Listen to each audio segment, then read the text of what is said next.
सबसे पहले प्रणाम यहाँ जो बैठे महेश हैं। मैं परम पिता परमात्मा को सादर प्रणाम करता हूँ। मातृ शक्ति सहित आप सबको आदर प्रणाम करता हूँ। और जो आयोजक जी के बार बार बुलाने पर भी यहाँ नहीं आए हैं, ऐसे घर के गद्दे में सो रहे गद्दारों को अनादर प्रणाम।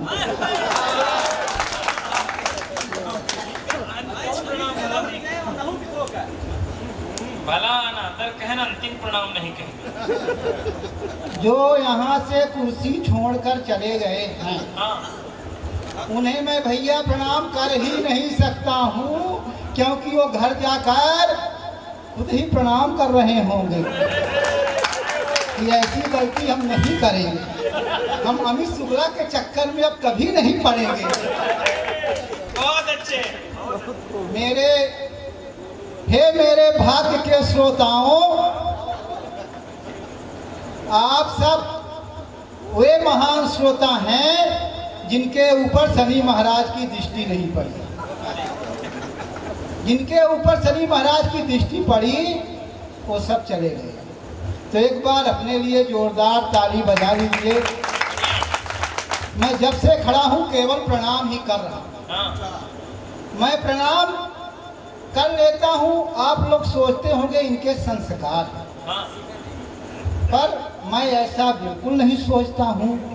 मैं तो प्रणाम इसलिए कर लेता हूँ क्योंकि इसके सिवाय आपका कुछ कर ही नहीं। बहुत अच्छे। सही बता रहा हूँ, कुछ भी नहीं कर सकता। मैं उस अपने बेटे का कुछ कर ही नहीं सकता हूँ जिसको अपनी सारी वेतन चुकता कर दिया, जिसके पीछे उसको मैं कुछ कह ही नहीं सकता हूँ, उसका मैं कुछ कर ही नहीं सकता हूँ। और सच बताता हूँ, मैं तो कर उसका भी कुछ नहीं सकता हूँ जिसे वोट देकर सांसद और विधायक बनाता हूँ। अच्छा। तो भैया उसका कर सकते हैं, अगली बार मत दीजिएगा। नहीं, अगली बार हम नहीं देंगे, तब भी भरोसा नहीं कि वो हार ही जाएंगे, क्योंकि यहाँ वोट के कई तरीके होते हैं। वोट कभी कभी अपने आप भी आ जाता है। कहीं भी देंगे तो वोट तो वहीं जाता है जहाँ जाना होता है। हम किसी विशेष का नाम नहीं लेना चाहते, क्योंकि हम खुद ही अवशेष हो गए हैं। अमित ने कहा हम पढ़ने ही वाले हैं दादा, हम ज़्यादा देर खड़े ही नहीं रह पाएंगे। हमारा आप चेचिस देख रहे होंगे, संरचना देख हो रहे हैं, ज़्यादा देर खुद ही नहीं खड़ा रह पाएंगे। और आप लोग इसी आशा और विश्वास के साथ, देखिए मैं टगमगाने लगा, भैया आ गया तो भैया आप हमको बैठे रहेंगे तब तक मैं पढ़ूंगा, क्योंकि बहुत देर वैसे भी नहीं पढ़ पाऊंगा। नहीं, वो ज्यादा देर खड़े नहीं रहेंगे, इसीलिए माला पहन लिए हैं। आप माला वाली फोटो ले लीजिए। क्या पता कभी माला वाली फोटो की जरूरत पड़े ना, मतलब बैनर के लिए। आप गलत समझ रहे हैं भैया। बैनर बनेगा। देखिए सबसे पहले मैं एक खास बात आपको अपनी बताना चाहता हूँ। जी। देखिए ये आपको दिख रही होगी ढीली ढाली, तब की थी जब अपन की शादी नहीं हुई थी। परीक्षा तो बाद में हुई, जब शादी नहीं हुई थी तब खरीदा था भैया, बचा के रखा हूँ, निशानी है। फिर मेरी शादी हो गई, शादी हुई।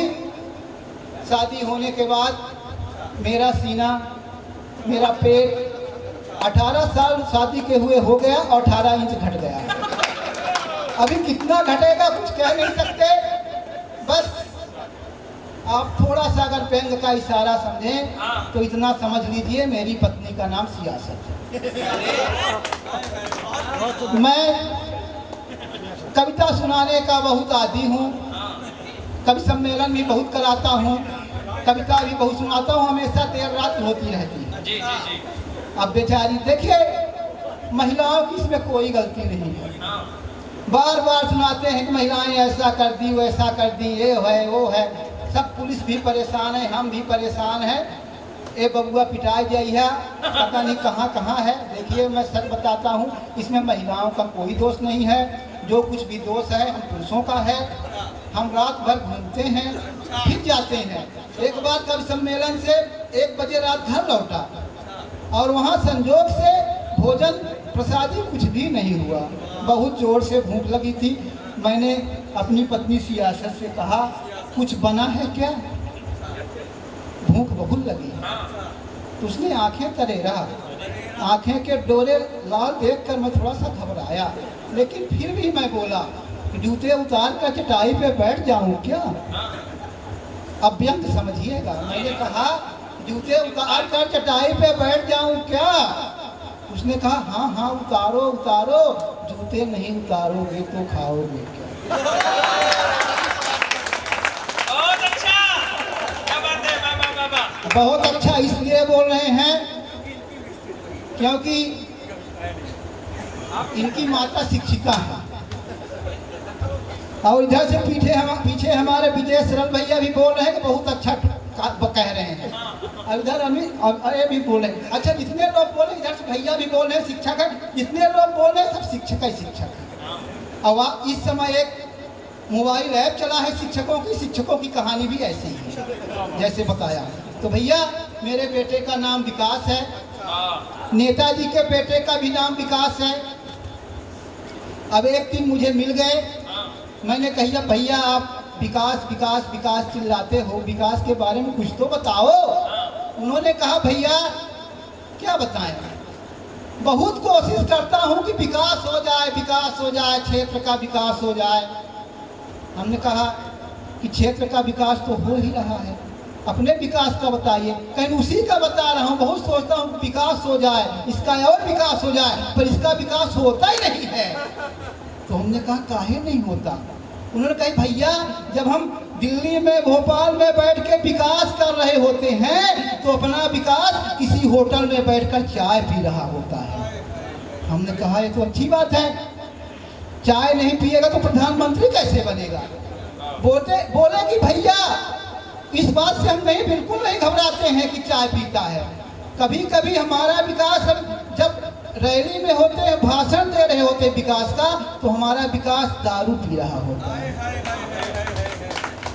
तो इस कहानी से मैं भी अपने विकास को थोड़ा ध्यान से देखा और उसकी आवारागर्दी को देखकर मैंने कहा अपने बेटे से उसकी आवारागर्दी को देखकर मैंने कहा अबे गधे इधर आ। वह तुरंत मेरे पास आया, सादगी और विनय भाव दिखाया, बोला पिताजी आपने वाक्य में सुधार करिए, मुझे गधा नहीं गधे की औलाद कहिए। जब बेटा गधा हो बाप रोता है, जब नेता गधा हो समाज रोता है, जब बेटा गधा हो बाप रोता है, जब नेता गधा हो समाज रोता है, और जब अपना बेटा कुछ कर ना पाए बेचारा बाप रोता है।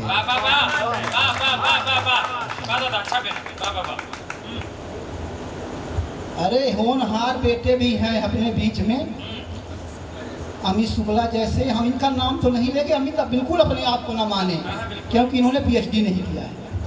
एक बेटे ने अपने बाप से कहा पिताजी मुझे 1 लाख रुपए दे दीजिए पीएचडी करिए। बेटा भी बाप भी बहुत समझदार आदमी था, जैसे वहाँ कुछ बाप लास्ट में खड़े थे फिर चले गए ऐसा ही बाप था। तो बोला बेटा हम 1 लाख रुपए तुमको नहीं देंगे, पैसा मेरे पास है फिर भी नहीं दूंगा। तो वहीं से एक 4 लाइन निकली है कि 4 लाइन निकली। अभी इतनी कविता सुन गए कि वो 4 लाइन हमारी भूल रही, लेकिन याद आ जाएगी। मैं शुरू होता हूँ अपने रंग में आता हूँ। तो बाप ने कहा जो बधा है सदा बधा ही रहेगा, जो सदा है सदा सदा ही रहेगा, चाहे जितनी ले ले पीएचडी की डिग्री, अरे जो गधा है सदा गधा। तो ऐसे गधों को हम शिक्षा देते हैं। भैया मैं भी शिक्षक हूँ और चुनाव कराने भी जाता हूँ। तो एक बार मैं चुनाव कराने गया, उससे मैं कुछ